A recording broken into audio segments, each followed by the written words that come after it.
tapi kita bisa bahas sedemikian rupa, tapi dalam satu item Pak, evakuasi security. Cuma ini satu gambaran aja, tidak terlalu mendetail. Tuh. Sistem evakuasi gedung, kita tahu sistem itu apa. Evakuasi adalah upaya memindahkan penghuni dari tempat ruangan yang terancam bahaya ke tempat yang aman.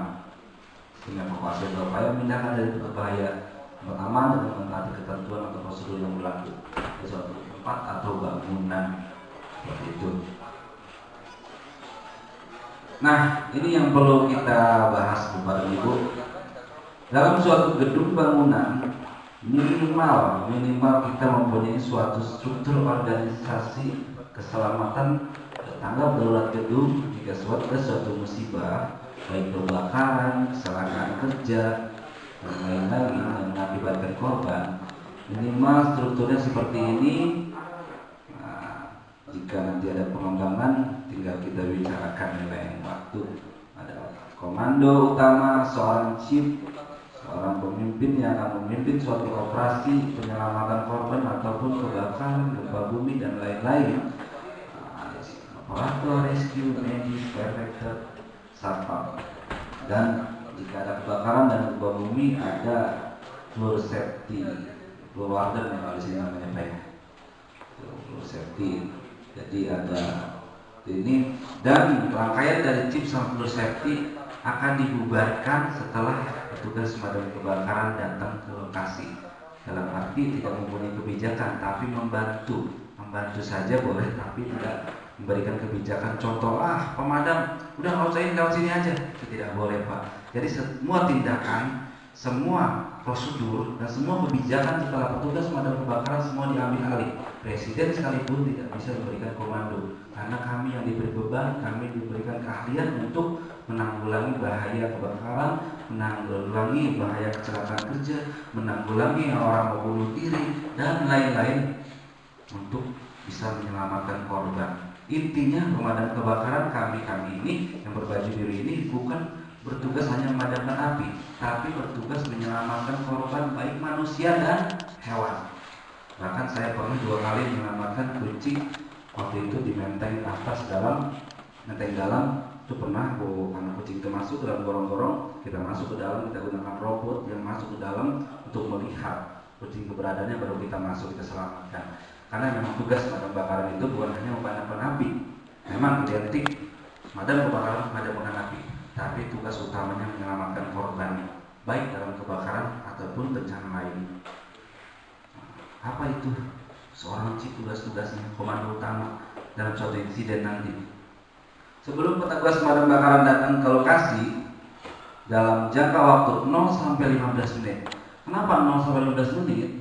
Karena respon time pemadam kebakaran DKI Jakarta saat ini dan yang berlaku di Indonesia untuk saat ini adalah 15 menit sampai lokasi.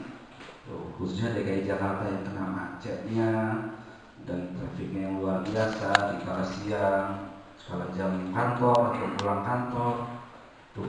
Kita waktukan 0 sampai 15 menit. Di saat 0 sampai 15 menit petugas pemadam kebakaran datang, seorang komando chief mempunyai tugas memimpin seluruh proses sampai petugas dinas datang. Proses pemadaman atau penyelamatan korban dalam kejadian apapun, dan menyerahkan komando dan data kejadian pada pemadam di saat petugas datang. Yang ketiga, memutuskan tindakan saat tanggap darurat. Daruratnya seperti apa? Memutuskan untuk menelpon pemadam kebakaran ini, jangan takut, harus tegas. Chipnya siapa? Sini, tolong agak tutup ketegasan. Menentukan lokasi posko, buat posko kecil untuk merundingkan cara-cara menyelamat seperti apa, petugas-petugasnya yang mana. Nah, selanjutnya koordinasi dengan fire chief dan atas city. Kami di pemadam akan datang. Selanjutnya komando utama di sini, chiefnya di sini berkoordinasi.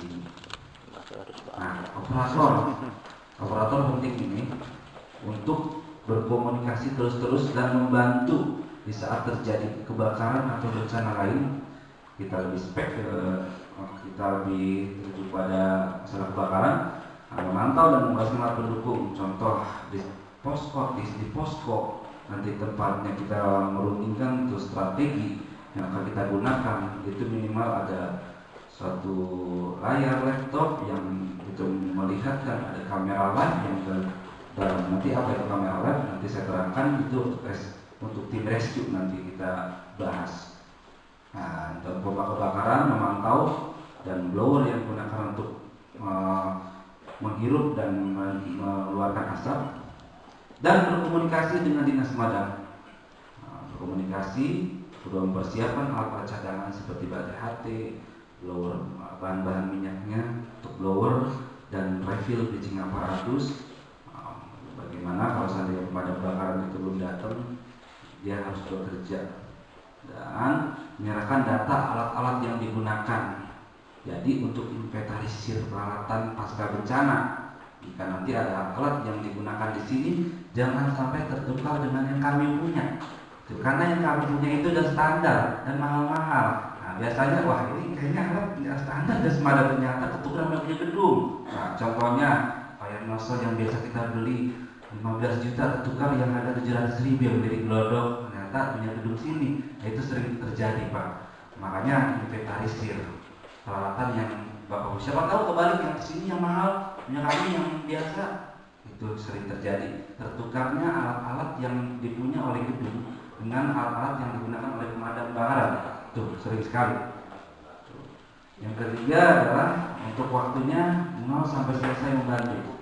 Nah, anggota yang dibutuhkan adalah 1 yang memimpin dan 4 anggota yang mengoperasikan seluruh kegiatan ini. Nah, ini dia seorang rescue. Cewek-ceweknya pada nggak ada ya, mana ya? Nah, menentukan akses penyelamatan. Ini seorang rescue, tugasnya apa? Yang ini untuk akses penyelamatan, memindahkan dan mencari korban yang berisiko tinggi. Menentukan akses penyelamatan bagi petugas firefighter-nya. Bagaimana cara memadamkan api? Dia yang mendobrak masuk ke dalam, membantu akses jalan keluar atau ventilasi udara di saat kebakaran. Nah, yang memang memberikan data korban terperangkap kepada dinas, kepada pemadam kebakaran. Kami datang, berikan data korban di mana lagi yang terperangkap. Oh, di sini.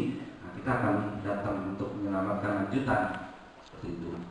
Waktu 0 sampai 15 menit dia mendapat kegiatan. Minimal anggotanya 1, pemimpinnya 4 anggotanya, 2 sebagai forcible entry, 2 sebagai rescue equipment. Nah, nanti kita bahas berikutnya untuk masalah rescue ini. Apa itu forcible entry, apa itu rescue equipment? Kita nggak membahas secara terperinci ke situ. Nah, tim medis tadi kita udah bahas di awal, menerima korban dari tim rescue, menentukan status korban, berikan laboratorium dasar, balut, bidan, dan lain-lain, memindahkan korban ke tempat lebih aman, berikan data. Ini yang sering sekali lalai. Tim medis setiap gedung itu sering kali tidak mendata korban sesuai eskalasi kepada dinas. Jadi kami dinas pemadam kebakaran akhirnya mendata ulang mana korban-korban ini yang eskalasi kuning, hijau, merah. Nanti kita akan bahas berikutnya untuk masalah eskalasi. Waktu 0 sampai selesai, membantu terus tim medis dari pemadam kebakaran sendiri, dari kami membantu terus anggota minimal 1 pemimpin dan 2 anggota. Nah, untuk firefighter yang dibentuk tugasnya apa? Saat kejadian memadamkan api setelah korban diselamatkan. Ingat prosedur ini. Terkadang seorang firefighter gedung main padamin aja tapi ada korban dalam, itu nggak boleh, tidak sesuai prosedur. Dan itu berbahaya bagi korban yang ada di dalam, yang seharusnya bisa dia tolong, ternyata dia meninggal.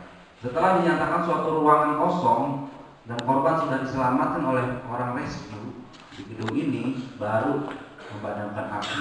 Padamkan api itu setelah korban diselamatkan. Membaca dan mendeteksi potensi bahaya. Kita baca dan deteksi potensi bahaya, asapnya seperti apa, kandungan yang terbakarnya apa. Itu tugasnya firefighter, membaca suatu ruangan. Ini apa ruangan ini, bahan yang ada, oh ini. Bagaimana cara menghadapinya? Jangan sampai salah prosedur. Kalau salah prosedur jadi ledakan, flash over, dan lain-lain. Look over itu lebih berbahaya lagi. Nah, ketiga, mengarahkan anggota dinas ke lokasi. Koordinasi terus dengan tim rescue untuk masalah penyelamatan korban di dalam. Tetap waktunya 0 sampai 15 menit aja, tidak boleh lebih. Karena kita akan datang dalam 15 menit itu mengambil alih semuanya. dan terutama ini menyerahkan data pemadaman awal kepada dinas. Di mana kebakarannya? Oh di sini. Oh kita akan datang. Oh di sini dipandu. Nah setelah kita masuk, petugas prefektur di sini segera keluar. Anggotanya minimal ini sebagai gambaran aja. Nanti kita bahas di lain waktu untuk pembentukan prefektur, bagaimana prefektur yang tangguh, yang siap. Nah ini dia untuk anggota satpam yang ada di sini, di tugas-tugasnya. Nah ini sebagai gambaran aja untuk mendetailnya. Nanti pada lain waktu kita bahas bagaimana memanajemen keselamatan kebakaran gedung dengan mempotensikan seluruh satpam yang ada. Itu perlu pembahasan yang luas. Jadi perlu kita, ini cuma sebagai gambaran aja mengaman area gedung dari pencurian, penjarahan dan kerusuhan. Karena suatu gedung, apalagi tempat belanja seperti ini, sering terjadi pencurian, penjarahan jika terjadi kebakaran. Ada orang-orang yang mengambil kesempatan di saat terjadi orang panik.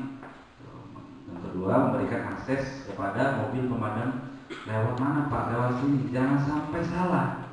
Karena yang kita takutkan basement yang tidak sesuai prosedur atau dak yang di bawah jalan atau di gedung ini areanya di bawahnya kosong. Mobil pemadam itu berat-berat Bu. Jangan sampai datang ambruk. Berikan keterangan kepada mobil pemadam, Pak lewat sini, di sini kuat padaknya. Jangan lewat sini Pak. Oke, kita nggak lewat. Yang keempat, menunjuk Siamis connection dan penampungan air. Nah, tulisannya salah ini yang edit. Siamis harusnya. Siamis connection yang tempat menekan air yang ada di ujung sana. Saya tadi lewat dia tuh dua tempat, dan penampungan air reservoir. Kalau di sini saya belum paham ada apa tidak reservoirnya. Membantu tim medis. Membantu tim medis setelah korban dipindahkan oleh tim rescue ke tempat aman, biasanya di tempat berkumpul, ke single point. Nah, membantu floor safety dalam rangka memantau kejadian-kejadian, maksudnya dalam arti memantau pergerakan evakuasi, pergerakannya di mana, jangan sampai terjadi stuck di suatu ruangan yang mengakibatkan dia terjebak oleh asap. Salah. Berikutnya, menjaga peralatan penunjang di saat insiden. Menjaga peralatan-peralatan yang ada yang dikeluarkan oleh gedung ini, membantu juga yang operator untuk mendata. Yang berikutnya, mendata penghuni gedung dengan teliti. Nah ini penting. Di saat keluar para penghuni gedung, itu tugas Satpam mendata dan yang lain-lain mendata. Nah, berapa orang yang keluar, si Anu, di checklist semuanya, jangan sampai ada yang tertinggal. Contohnya si Anu kok nggak ada namanya padahal dia udah keluar. Ayo dicari sampai ketemu bebejat, ternyata orang yang nggak ada. Yang ada apa? Berbahaya bagi petugas rescue-nya. Kita cari orang yang nggak ada. Padahal dia udah keluar, udah pulang, udah naik bus. Karena biasanya kalau udah kebakaran itu orang udah buru-buru aja didata. Suruh berkumpul di assembly point, tempat berkumpul, tempat berhimpun di belakang sana, didata semuanya. Ruangan per ruangan, departemen per departemen. Itu semua anggota Satpam. Nah, Bu Safety juga sangat berperan mengarahkan penghuni akses jalan keluar, mengarahkan terus. Nanti besok kita akan peragakan untuk untuk konsepnya atau teknisnya mungkin kan sudah dibahas sebelumnya ya, sudah dibahas sama yang di sini. Saya nggak perlu bahas lebih mendetail, cuma saya memberikan gambaran apa itu seorang floor safety. Yang pakai bendera putih ini yang sudah dijelaskan mungkin dari pihak safety. Nah, mengarah penghuni dan keluar tangga darurat, menginformasikan arus gelombang evakuasi. Ini penting sekali. Dalam satu lantai minimal 1 atau 5 orang yang khusus untuk membaca pergerakan gelombang evakuasi. Jangan sampai terjadi stuck gelombang. Stuck gelombang itu dari ujung semuanya berkumpul dalam suatu akses jalan keluar tangga darurat yang mengakibatkan di situ kepanikan. Ada yang terinjak-injak, ada yang terbentuk gara-gara kita panik melihat asap semakin mendekat, api semakin mendekat. Nah, dimulai di sini. Tugas gelombang safety adalah membagi juga gelombang dalam jangka waktu. Contoh, Pak, 10 orang belum masuk, dalam satu setengah menit masuk lagi 10 orang, turun ke bawah. Kalau main rame-rame, laka. Semuanya kita masuk semuanya, 20 orang masuk tuh, di saat terburu-buru, dorong-dorong sampai ke bawah, tangga darurat yang harusnya buat jalan, buat injak-injak orang, sering terjadi. Dan terjatuh juga sering. Kami menemukan batu bakaran bukan hanya korban terhirup asap, korban keinjek-injek, patah tulang, jatuh dari tangga darurat sering sekali. Itu pentingnya flu safety untuk menginformasikan bagi gelombang dalam jangka waktu. Jangan sampai berbarengan orang evakuasi. Karena kalau berbarengan bukan selamat, malah terjebak semua. Karena akses yang cuma sedikit atau satu atau dua dengan gelombang evakuasi yang banyak, contohnya di tempat ini yang segitu banyaknya orang, sangat berbahaya. Yang selanjutnya menginformasikan